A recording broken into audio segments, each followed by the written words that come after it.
Hey guys, it's Snow, aka Jed, the rogue behind classicroguecraft.com. So today let's talk about Phase 5 prep, what you need to be preparing right now if you want to be ready for Phase 5 to launch. We'll talk about the best in slot gear options, what's the best transition gear options for Phase 5, and in particular we're going to talk about Darkmantle, which is a new set that's coming in Phase 5. We call it Tier 0.5, and it is an amazing set that every rogue needs to be looking at, and I'll show you how that fits into your best in slot gearing and what you need to be prepared to get all of this gear. But first, a word from our sponsors. I lied, I don't have any sponsors, but do you like the rogue guides on this YouTube channel? Well, get even more guides today by subbing on twitch.tv/snowme. Not only do Twitch subs help support the free content on Classic Roguecraft, but they also get an extra private channel on our Discord server with bonus raid guides and rogue video tutorials every week. Help support Classic Roguecraft and get bonus rogue tutorials every week by going to twitch.tv/snowme, hitting that sub button and joining our Discord community. So what is Darkmantle? Well, Darkmantle is a brand new set coming that's made from Shadowcraft. So a lot of you guys know Shadowcraft. It's our blue dungeon set known as the Shadowcraft set, right? And it was and still is in a lot of ways very powerful because it has a 6-piece proc bonus that gives you 35 energy. In fact, the only reason a lot of rogues even moved away from Shadowcraft is because they basically got entire sets of Tier 1 and Tier 2, and only then were they able to replace the powerful proc from Shadowcraft. So you just needed an absurd amount of extra stats and stamina before they felt that they were comfortable moving away from Shadowcraft. Well, Darkmantle is Shadowcraft upgraded. So Darkmantle is literally, they just take the Shadowcraft pieces, you do a quest, and you upgrade them and give them better stats, basically. So think of Shadowcraft with better stats, and that's Darkmantle. And on top of that, the 6-piece bonus moves to 4 pieces now. So now you only need 4 pieces to get the energy proc, which is amazing. Now the thing to keep in mind with getting the Darkmantle is it comes from Shadowcraft. So you can't actually get the Darkmantle unless you have the Shadowcraft piece first. And because of the annoying way that the Darkmantle quests are laid out, so they're laid out basically in a series of quests, and the best pieces are at the end. Everyone will pretty much want to be using the helm or chest if they are a min-maxer who wants to get the most effective combination of Darkmantle out of it. They'll want to do up to quest 4. But quest 1 is wrist, quest 2 is belt and gloves, quest 3 is pants, shoulders and boots, and quest 4 is the helmet and chest. So you're basically stuck behind this other quests for the items that you may not use, but you still have to do them. So what just means for you is you need all 8 pieces of Shadowcraft. If you're a min-maxer, you want the absolute best Darkmantle set that you can put together for 4 pieces. You pretty much have to get all Shadowcraft pieces. So that's why I highly recommend if you're a rogue, you start farming it right now. So you're going to be going back to Upper Blackrock, Lower Blackrock, Stratholme, Scholomance, whatever it is, because that's where all the Shadowcraft pieces drop, and you need pretty much all of them if you're a min-maxer like me. Now, below here on the website, I do have a whole cheat sheet of quest materials. So if you need just what do I need to be preparing right now, this is it. You need to be getting all of this stuff. And then you need these reputation levels as well. So I do have that there. If you want a quick reference, it's there for those who need it. But let's talk about the DPS increase going forward. So if you're lazy, you don't want to do Darkmantle because you don't want to farm Shadowcraft and you just don't care enough about DPS increase, here's the DPS increases you're going to be missing out on. So right off the bat, for daggers, you're going to be getting a 14-ish DPS increase, so about 12 to 14 DPS increase as daggers, and a 25 to 26 DPS increase as swords. So this is going assuming you have best in slot phase 4 gear, and you're swapping immediately to 4 pieces of Darkmantle. Now to put this in perspective, a DFT, the most popular item in Blackwing Lair, the biggest upgrade for rogues in phase 4, was 20 DPS increase. So it's not an insignificant amount of DPS that you're going to get by swapping to Darkmantle. Now, can you still get 99 passes and can you still do well without Darkmantle? Absolutely. But if you're a min-maxer, there's no reason to not go Darkmantle, especially since it's going to take so long to get to full tier 2.5. And it's just, if you're not getting Darkmantle, you're missing out on so much adaptability with your gear up until you get your full phase 5 best in slot. So I highly recommend everyone at least consider getting some Darkmantle pieces. Okay, so let's talk about the sims. So here's the math for everyone that wants to know. Now, I did sims basically for everything that's relevant. So I did sims for Dagger Rogues, I did sims for humans, I did sims for late game as well. So what I did is I compared Phase 4 best in slot gear, and then I compared Phase 5 best in slot gear to Darkmantle as well. So I did both so that you know that there's this early transition where we're still in Phase 4 gear, and then there's this late transition where you might still want to be using Darkmantle with the actual Phase 5 best in slot gear from AQ. Now the way you want to use this if you are someone who wants to be adaptable is I did all the sims for the DPS loss per piece of gear. So on their own, each piece of Darkmantle is a minus DPS increase, because just by pure stats, they don't beat Phase 4 gear. So you need the actual 4-set bonus for it to become a DPS increase. But don't worry, I did all the sims for you already. I spent 6 hours sitting down and simming, and these are the DPS losses per piece of gear. So it's not actually just straight out you replace the top 4 lowest DPS options, although that's the way it seems at first, because you have to think about set bonuses. So the way these sets work is basically I simmed all the combinations of different Darkmantles and figured out which actually turned out to be the biggest DPS increase by keeping the most set bonuses that you can. So this is actually what you want to be aiming for. So I'll throw the little graphic I made here for you guys to see, and basically what you want to be doing is you're going to be dropping your ZG2 set bonus. Okay, so that's gone. Unfortunately, it was short-lived. We had it for a little while, but it's going to be gone. You're going to be swapping in Darkmantle cap, tunic, shoulders, and boots. Now, I know what you guys are saying. What about my boots of Shadow Flame? Well, unfortunately, if you want to get the Darkmantle 4 set and you want to get Bloodfang 3-piece, you have to give up your boots of Shadow Flame. And the way it works out is if you give up your boots of Shadow Flame to make sure you get the 3-piece Bloodfang bonus, it works out to roughly a 2 DPS increase over using your boots of Shadow Flame. So I know it kind of sucks.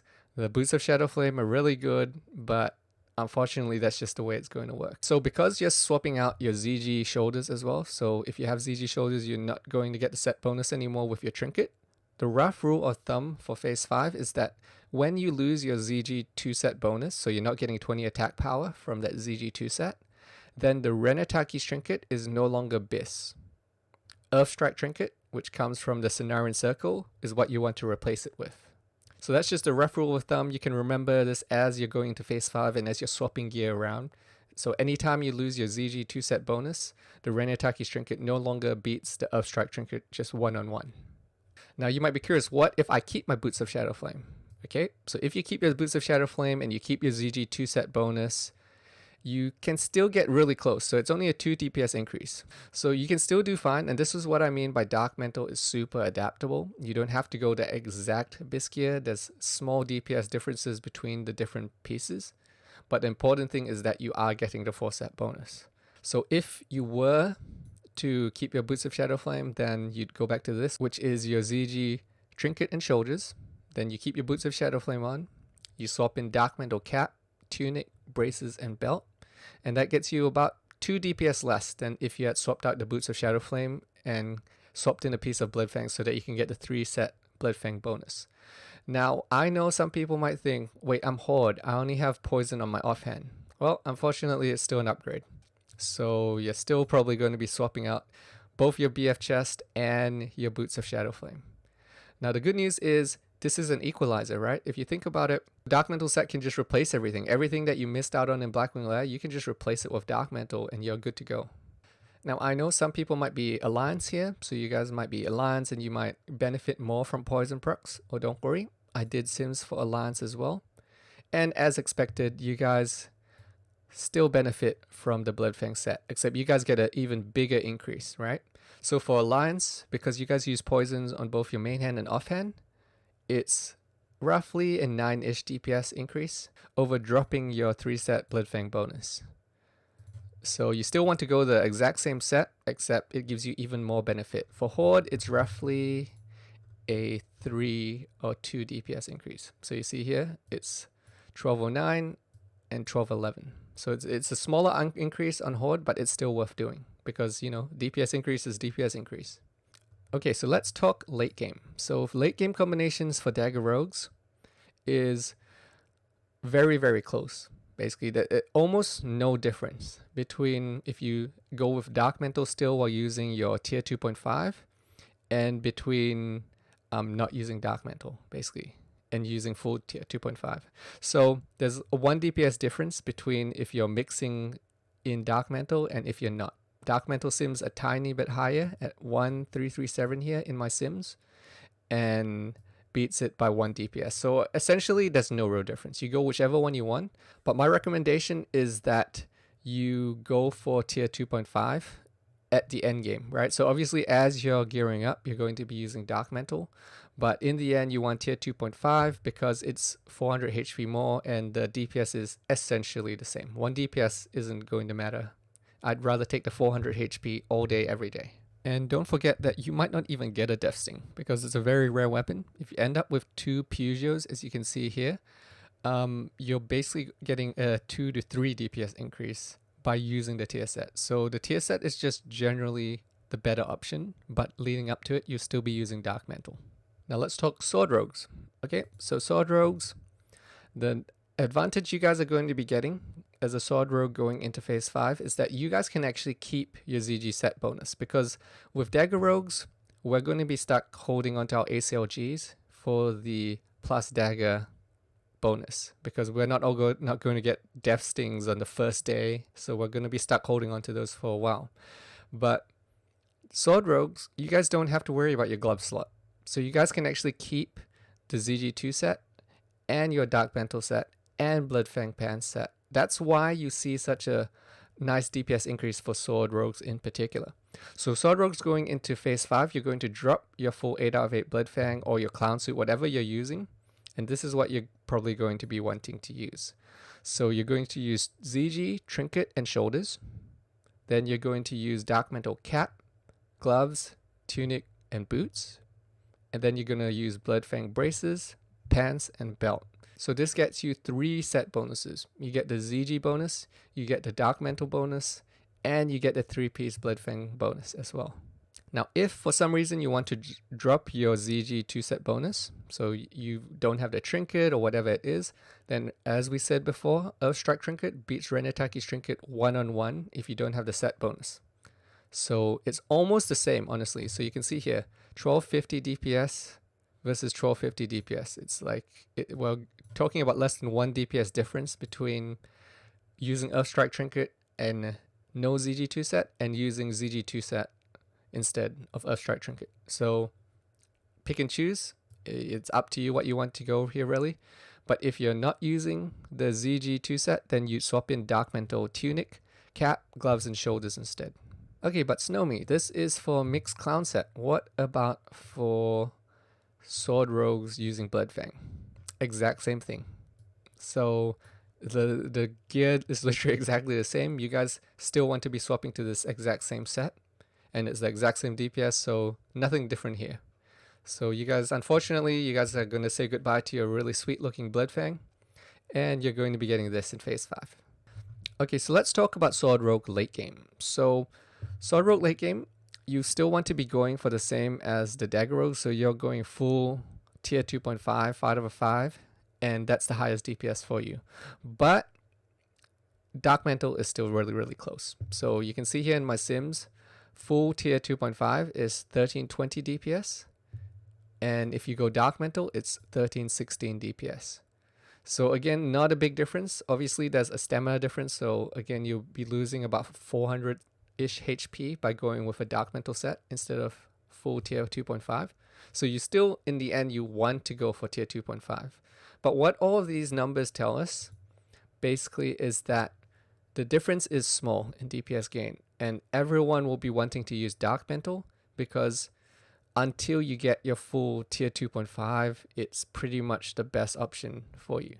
Okay, so super quick, for the people who couldn't sit through all the number sims and explanations, I know there's some of you guys out there, you just want to know, this is what I want to wear.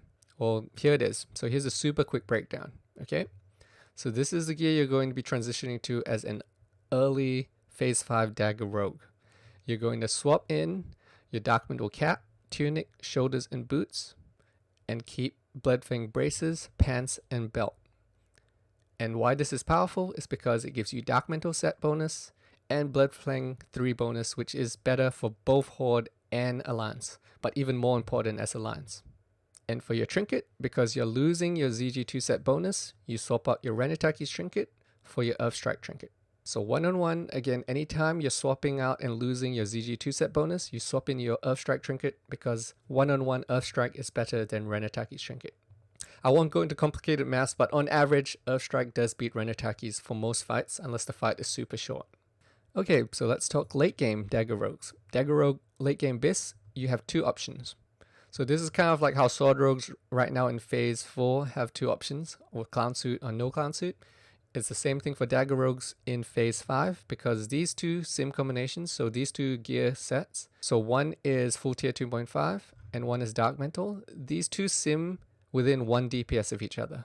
So essentially no difference in damage overall. But where they do differ is the mix set with Darkmantle has 400 HP less than the full tier 2.5 set. So that's just something to keep in mind, that probably you're still wanting to end up at this full tier 2.5 set if you're a Dagger Rogue. Okay, so now let's talk Sword Rogues transitioning to Phase 5. So this is what you'll be wanting to go at the start. It's a 25-ish DPS increase, and it's going to be Darkmantle gloves, cap, boots, and tunic. It's Bloodfang belt, pants, and braces. And it's ZG shoulders and trinket. Anytime you're not using your ZG trinket or it's on cooldown, you can swap out for Earthstrike. And this bonus gets you the ZG set bonus, the Bloodfang 3-piece bonus, and the Darkmantle 4-piece bonus. So we're stacking 3 different bonuses on one, and that's the way it's going to go for Sword Rogues. Now, if you're a Sword Rogue in late game, here are the 2 sets again. So you can go Darkmantle set, or you can go full tier 2.5 set. The difference between these two is about 4 DPS difference. So barely anything as well. But the difference is that the tier 2.5 set has more HP. So again, about 400 HP difference between Darkmantle set and tier 2.5 best in slot set. So these are the options you have if you want to be looking at your BIS list.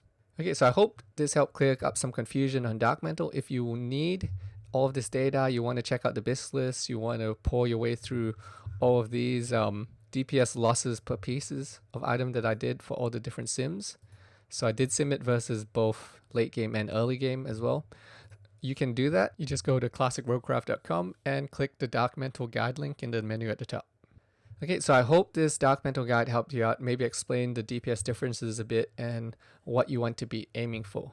Now again, if you want to support the free content that I create on classicroguecraft.com and all of these YouTube videos, you can go to my stream, twitch.tv/snowme, and it helps support all the free content that I do. And as well as that, I have an extra channel on our Discord where subs on Twitch get extra bonus videos every week for rogue guides and rogue tutorials. Alright, so take care, and I'll see you guys in the next video.